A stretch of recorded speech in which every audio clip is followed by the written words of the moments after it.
ದೇಶದ ಸ್ಟಾರ್ಟ್ಅಪ್ ಪೂರಕ ವ್ಯವಸ್ಥೆಗೆ ವೆಂಚರ್ ಮತ್ತು ಬೆಳವಣಿಗೆಯ ಬಂಡವಾಳವನ್ನು ಕ್ರೋಢೀಕರಿಸುವ ಉದ್ದೇಶಕ್ಕಾಗಿ 10,000 ಕೋಟಿ ರೂಪಾಯಿ ಹೆಚ್ಚುವರಿ ಬಂಡವಾಳದೊಂದಿಗೆ startup India fund of funds 2.0ಗೆ ಕೇಂದ್ರ ಸರ್ಕಾರ ಅಧಿಸೂಚನೆ ಹೊರಡಿಸಿದೆ.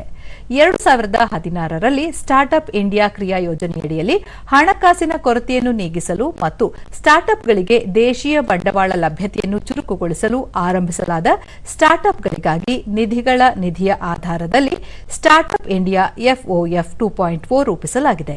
16 ಮತ್ತು 17ನೇ ಹಣಕಾಸು ಆಯೋಗದಡಿ ಅರ್ಹ ಪರ್ಯಾಯ ಹೂಡಿಕೆ ನಿಧಿಗಳಿಗೆ ಸುರಕ್ಷತೆ ಮತ್ತು ಬದ್ಧತೆಗಳಿಗಾಗಿ ಸ್ಟಾರ್ಟ್ಅಪ್ ಇಂಡಿಯಾ ಎಫ್ಒಎಫ್ 2.0 ಒಟ್ಟು 10,000 ಕೋಟಿ ರೂಪಾಯಿ ನಿಧಿಯನ್ನು ಹೊಂದಿದೆ. ಇದರಡಿ ಹೂಡಿಕೆಗಳು, ಆಳವಾದ ತಂತ್ರಜ್ಞಾನದ ಸ್ಟಾರ್ಟ್ಅಪ್ಗಳು, ಸಣ್ಣ ಎಐಎಫ್ಗಳಿಂದ ಬೆಂಬಲಿತವಾದ ಆರಂಭಿಕ ಬೆಳವಣಿಗೆಯ ಹಂತದ ನವೋದ್ಯಮಗಳು, ತಂತ್ರಜ್ಞಾನ ಆಧಾರಿತ ಮತ್ತು ನವೀನ ಉತ್ಪಾದನಾ ಸ್ಟಾರ್ಟ್ಅಪ್ಗಳನ್ನು ಉತ್ತೇಜಿಸಲಾಗುವುದು.